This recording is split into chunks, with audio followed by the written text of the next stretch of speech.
Zaid radhiyallahu anhu. Sayyidina Usamah bin Zaid ini ngelihat Nabi tiap hari di bulan Sya'ban puasa. Ketika Nabi dilihat oleh Usamah puasa melulu, Pak, dia memberanikan diri bertanya kepada baginda Nabi kita Muhammad SAW. Ya Rasulullah, lam ara tasumu aktsara min Sya'ban. Bahasa kitanya, maaf ya Rasulullah, saya melihat engkau ini kok puasa di bulan Sya'ban ini begitu banyak. Hadis ini dikomentari oleh Al-Imam Ibnu Hajar Al-Asqalani bahwa Rasulullah SAW puasa di bulan Sya'ban itu nyaris 1 bulan penuh. Makanya dalam riwayat Sayyidatina Aisyah, riwayat Imam Bukhari Muslim, kata Sayyidatina Aisyah radhiyallahu anha, ma ra'aitu Rasulullah sallallahu alaihi wasallam istakmala. Kalimatnya menggunakan istakmala. Aku belum pernah melihat Nabi menyempurnakan puasanya 1 bulan penuh kecuali Ramadan. Jadi Nabi puasa full sebulan itu Ramadan. Wa ma ra'aituhu aktsara siyaman min Sya'ban. Maka kata Ibnu Hajar, paling tidak Nabi gak puasa di bulan Sya'ban itu illa yauman aw yaumain. Nabi gak puasa di bulan Sya'ban paling 1 sampai 2 hari, sisanya puasa. Maka pertanyaan yang pertama, bagaimana dengan kita? Kita di bulan Sya'ban nih udah mau habis dari awal, ada yang pada puasa. Nah, itu jujur banget aku. Tapi romannya si jamaah FS3 itu puasa mulu romannya. Romannya kuru-kuru banget sih. Ya, rajin puasa. Kita ini subhanallah jujur, Kiai Ustadz nih, amaliyah puasa sunnah ini kagak gampang. Gampangan puasa wajib dibandingkan sunnah sebenarnya. Kenapa gampangan puasa wajib?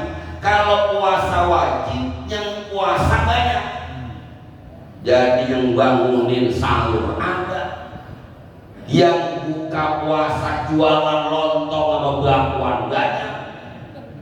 Bahkan paling takut lontong sama bakwan. Berarti orang Betawi nih buka puasa Nabi nyuruh pakai korban, enggak mantep belum? Gua mah kalau buka puasa agak ada lontong mau bakwan berasa agak buka. Malah yang lebih parah lagi nih, udah makan nasi, udah makan bubur kacang hijau, kolak 2 mangkok, es kelapa 2 gelas. Ditanya dah, lu udah buka puasa belum? Udah belum. Nah, tadi lontong belum kena nasi soalnya. Dan itu lontong apaan ya? Nasi juga. Saya ingin katakan adalah imakumullah, ternyata baginda Nabi kita Muhammad SAW sepanjang Sya'ban itu puasa. Ya emang berat kan saya. Karena puasa sunnah itu kan yang lain gak puasa. Kadang-kadang temen kita yang gak puasa ngopi depan kita mantep banget. Ya Allah, gua lagi puasa benar. Dia keluarin Samsunya meletak. Ya Romana gue batal ini. Lengian kopi enak bener. Tapi ini yang diajarkan Rasulullah. Kemudian kata Nabi kita Muhammad Sallallahu Alaihi Wasallam, Nabi lanjutkan jawaban pertanyaan dari Usamah bin Zaid. Hada atau kalimat dalam hadis, dzalika syahrun yaghfalun nasu anhu. Yang pertama Rasulullah sebutkan, kenapa saya begitu banyak berpuasa sunnah di bulan Sya'ban, karena ini bulan yang banyak orang lupakan. Poin pertama, ketika orang pada lupa lupa, kitanya ingat, ini yang terbaik. Contoh sholat sunnah yang paling hebat, ini adalah sholat sunnah yang memang ngerjainnya susah.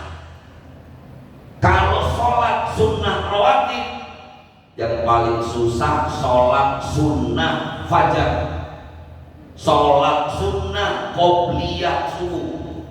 Kira-kira kita rasain di sholat sunnah fajar, enteng apa berat? Berat apa enteng? Ya syukur aku mah. Ada yang jawab enteng. Enteng sembahyang sunnah mah enteng, tapi wajib subuh lewat. Lah kagak jadi enteng namanya Pak. Makanya sholat sunnah fajar pahalanya luar biasa. Qala Nabi sallallahu alaihi wasallam, raqatul fajri khairun minad dunya wa ma fiha. 2 rakaat sholat sunnah fajar lebih baik daripada dunia dan seisi-isinya.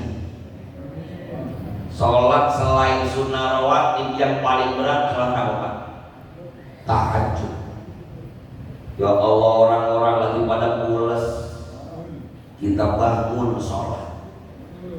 Bismillahirrahmanirrahim. Wa minal laili fatahajjad bihi nafilatan lak asa an yab'atsaka rabbuka maqaman mahmuda. Makanya ini sholat keren, karena orang lain pada lupa, kita ngerjain.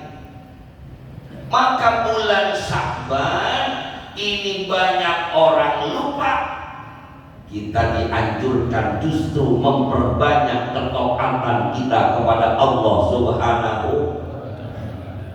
Makanya saya sepakat dengan tradisi guru-guru kita dulu Pak.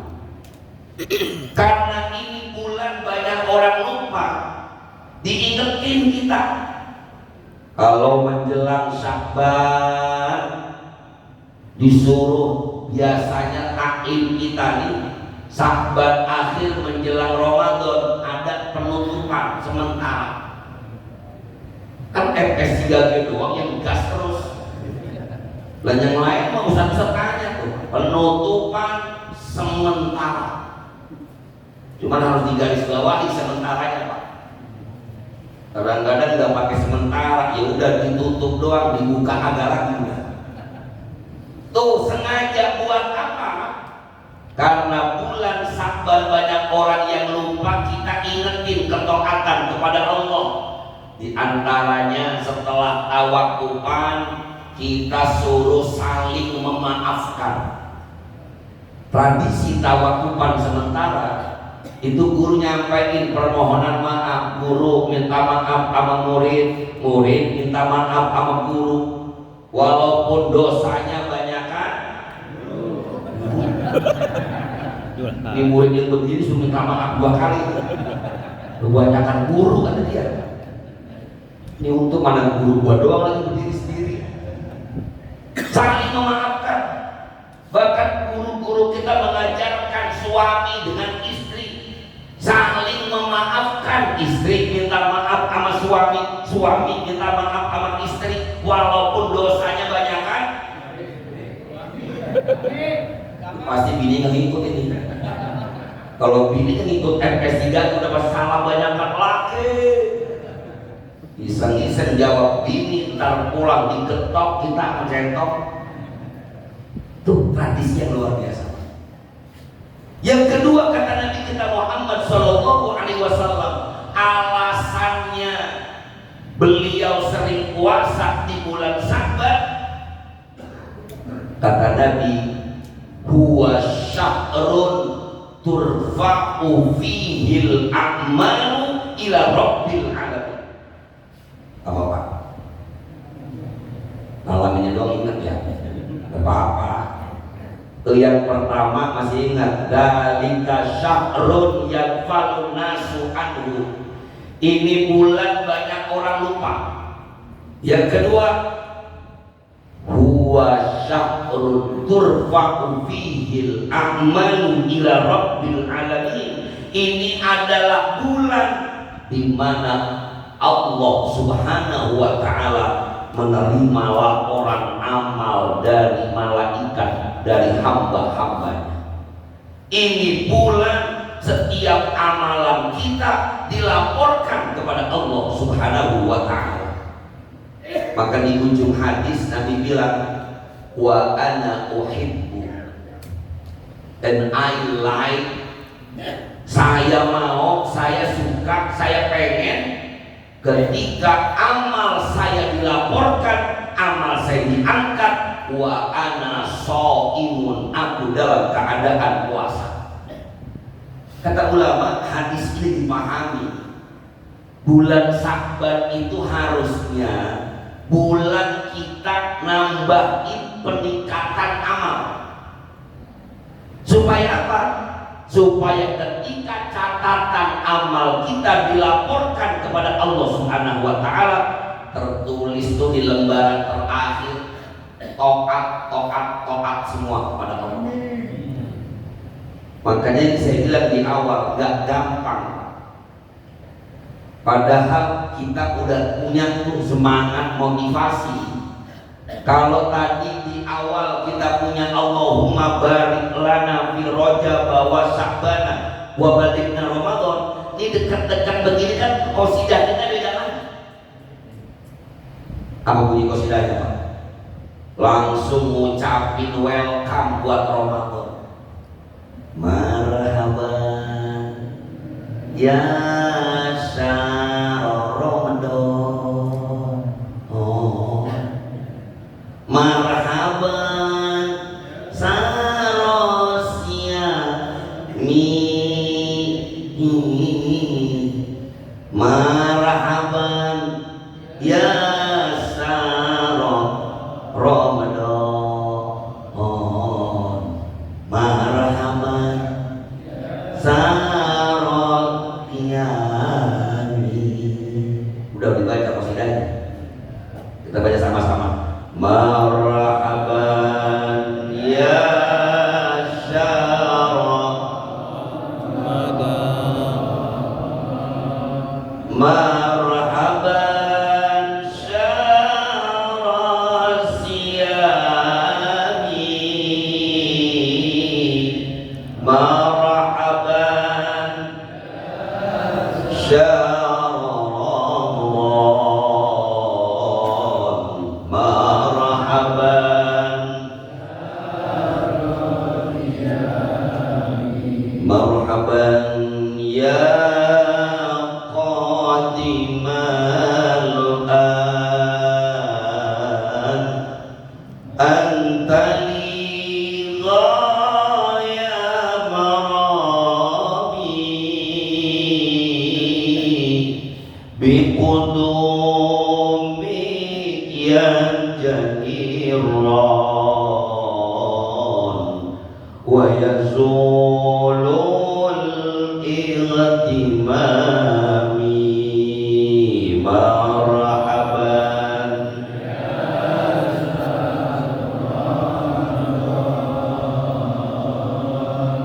marhaban syahr siyami,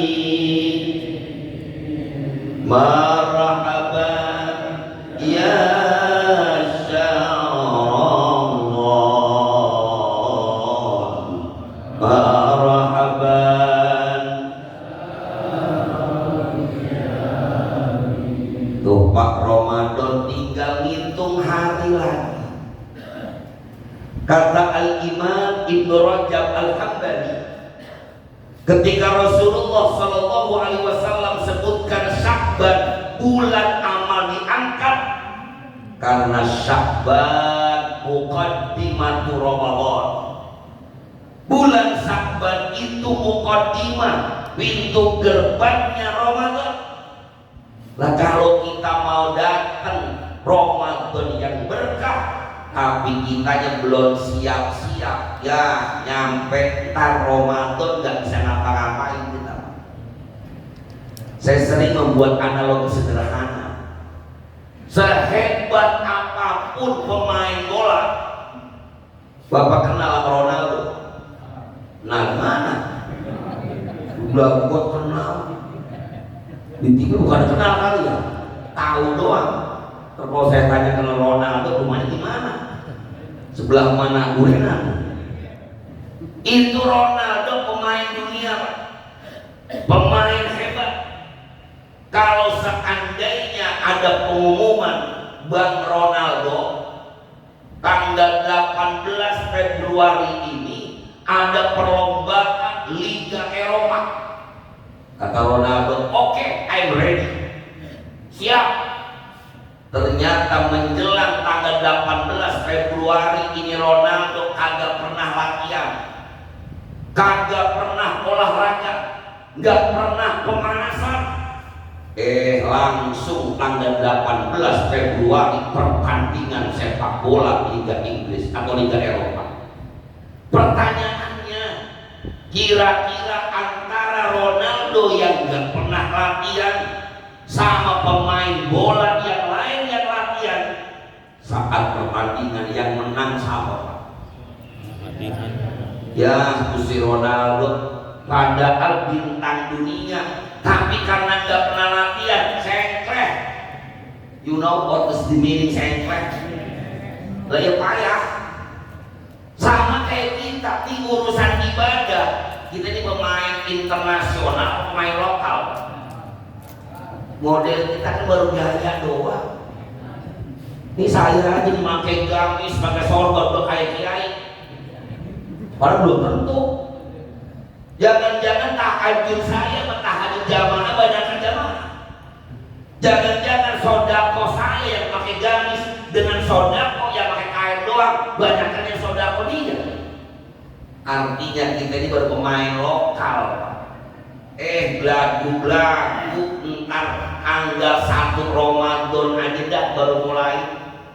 Kapan mau puasa? Ntar 1 Ramadan. Kapan mau tadarus Al-Quran? Ntar puasa. Kapan mau latihan sholat sunnah? Dan tenang aja, guru masih lama. Pas nyampe 1 Ramadan, karena kita gak pernah latihan, kira-kira kuat bertahan lama sebulan penuh, Pak? Realitanya kagak. Malam pertama doang masjid mau sholat penuh tarawih. Apalagi ibu-ibu mah orang belum nyampe itu mau kena sama sejadah udah nyampe masjid, udah ngekaitin tempat itu punya gua nih, awas nih. Tapi karena nggak pernah latihan, ya Allah, baru seminggu jamaah mulai maju. Bukan maju kualitasnya, maju jamaahnya. Barisannya berkurang karena pada maju. Yuk, Ramadan tinggal beberapa hari lagi, kita mulai latihan, masih ada waktu. Al-Quran yang masih ada di lemari, yang berdebu buruan ambil, bersihin dan baca. Kalau puasa sunnah udah cukup, jangan lagu, udah lewat pertengahan sekarang. Ada yang ngomong, guru sih baru nerangin sekarang, saya baru mulai puasa besok ini. Agak usah udah. Kalau kemarin-kemarin gak puasa, Nabi melarang idan tasofa syakbanu fala tasuhu. Kalau kemarin-kemarin gak pernah puasa, udah lewat ismu, kagak usah puasa. Ada lagi yang bilang tanda 2 hari sebelum puasa Ramadan gua puasa, apalagi itu agak boleh. Sekarang gak usah puasa, tapi ketobatan yang lain, silaturahim. Yang punya orang tua datengin, Pak, masih punya bapak emak? Alhamdulillah. Yang udah meninggal datengin ziarah, yang masih ada datengin orang tua kita, biar kita nggak bawa apa-apa juga kira. Kita datang ke rumah emak kita cuma beliin mie doang sedus, Pak, sama duit 3 juta udah kira banget dia. Kira apa kagak, Pak? Nggak sedus doang, dan duitnya banyak ya. Insya Allah mudah-mudahan kalau ketepatan ini kita lakukan, semoga masuk Ramadan esok Allah Subhanahu wa Ta'ala akan berikan keberkahan. kepada kita semua. Amin ya rabbal alamin. Bapak hadirin jamaah majelis KPS 3G rahimahullah, demikianlah apa yang dapat saya sampaikan. Amin, keenakan ngomong udah lewat jam 6 sampai lewat 20. Semoga bermanfaat. Terima kasih dan mohon maaf. Hadanallahu wa iyyakum ajma'in. Wallahul muwaffiq ila aqwamit thoriq. Assalamualaikum warahmatullahi wabarakatuh.